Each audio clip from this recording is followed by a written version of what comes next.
شروع اللہ کے نام سے جو بڑا مہربان نہایت رحم والا ہے۔ کچھ شک نہیں کہ تمہارا پروردگار خدا ہی ہے جس نے آسمانوں اور زمین کو 6 دن میں پیدا کیا، پھر عرش پر جا ٹھہرا۔ وہی رات کو دن کا لباس پہناتا ہے کہ وہ اس کے پیچھے دوڑتا چلا آتا ہے، اور اسی نے سورج اور چاند اور ستاروں کو پیدا کیا، سب اس کے حکم کے مطابق کام میں لگے ہوئے ہیں۔ دیکھو سب مخلوق بھی اسی کی ہے اور حکم بھی اسی کا ہے۔ یہ خدائے رب العالمین بڑی برکت والا ہے۔ لوگو اپنے پروردگار سے عاجزی سے اور چپکے چپکے دعائیں مانگا کرو، وہ حد سے بڑھنے والوں کو دوست نہیں رکھتا۔ اور ملک میں اصلاح کے بعد خرابی نہ کرنا، اور خدا سے خوف کرتے ہوئے اور امید رکھ کر دعائیں مانگتے رہنا۔ کچھ شک نہیں کہ خدا کی رحمت نیکی کرنے والوں سے قریب ہے۔ اور وہی تو ہے جو اپنی رحمت یعنی مہ سے پہلے ہواؤں کو خوشخبری بنا کر بھیجتا ہے، یہاں تک کہ جب وہ بھاری بھاری بادلوں کو اٹھا لاتی ہے تو ہم اس کو ایک مری ہوئی بستی کی طرف ہانک دیتے ہیں، پھر بادل سے مہ برساتے ہیں، پھر مہ سے ہر طرح کے پھل پیدا کرتے ہیں۔ اسی طرح ہم مردوں کو زمین سے زندہ کر کے باہر نکالیں گے۔ یہ آیات اس لیے بیان کی جاتی ہیں تاکہ تم نصیحت پکڑو۔ جو زمین پاکیزہ ہے اس میں سے سبزہ بھی پروردگار کے حکم سے نفیس ہی نکلتا ہے، اور جو خراب ہے اس میں جو کچھ نکلتا ہے ناقص ہوتا ہے۔ اسی طرح ہم آیتوں کو شکر گزار لوگوں کے لیے پھیر پھیر کر بیان کرتے ہیں۔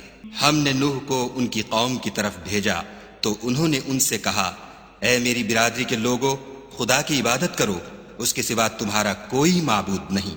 مجھے تمہارے بارے میں بڑے دن کے عذاب کا بہت ہی ڈر ہے۔ تو جو ان کی قوم میں سردار تھے وہ کہنے لگے کہ ہم تمہیں صریح گمراہی میں مبتلا دیکھتے ہیں۔ انہوں نے کہا، اے قوم، مجھ میں کسی طرح کی گمراہی نہیں ہے، بلکہ میں پروردگار عالم کا پیغمبر ہوں۔ تمہیں اپنے پروردگار کے پیغام پہنچاتا ہوں اور تمہاری خیر خواہی کرتا ہوں، اور مجھ کو خدا کی طرف سے ایسی باتیں معلوم ہیں جن سے تم بے خبر ہو۔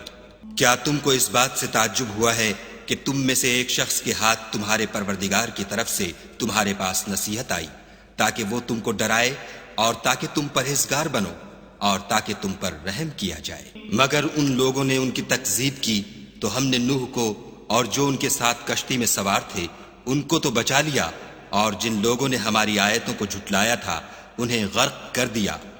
کچھ شک نہیں کہ وہ اندھے لوگ تھے۔ اور اسی طرح قوم عاد کی طرف ان کے بھائی ہود کو بھیجا۔ انہوں نے کہا کہ بھائیو، خدا ہی کی عبادت کرو، اس کے سوا تمہارا کوئی معبود نہیں، کیا تم ڈرتے نہیں؟ تو ان کی قوم کے سردار جو کافر تھے کہنے لگے کہ تم ہمیں احمق نظر آتے ہو اور ہم تمہیں جھوٹا خیال کرتے ہیں۔ انہوں نے کہا کہ میری قوم مجھ میں حماقت کی کوئی بات نہیں ہے، بلکہ میں رب العالمین کا پیغمبر ہوں۔ میں تمہیں خدا کے پیغام پہنچاتا ہوں اور تمہارا امانت دار خیر خواہ ہوں۔ کیا تم کو اس بات سے تعجب ہوا ہے کہ تم میں سے ایک شخص کے ہاتھ تمہارے پروردگار کی طرف سے تمہارے پاس نصیحت آئی تاکہ وہ تمہیں ڈرائے؟ اور یاد تو کرو جب اس نے تم کو قوم نوح کے بعد سردار بنایا اور تم کو پھیلاؤ زیادہ دیا، بس خدا کی نعمتوں کو یاد کرو تاکہ نجات حاصل کرو۔ وہ کہنے لگے، کیا تم ہمارے پاس اس لیے آئے ہو کہ ہم اکیلے خدا ہی کی عبادت کریں، اور جن کو ہمارے باپ دادا پوچھتے چلے آئے ہیں ان کو چھوڑ دیں؟ تو اگر سچے ہو تو جس چیز سے ہمیں ڈراتے ہو اسے لے آؤ۔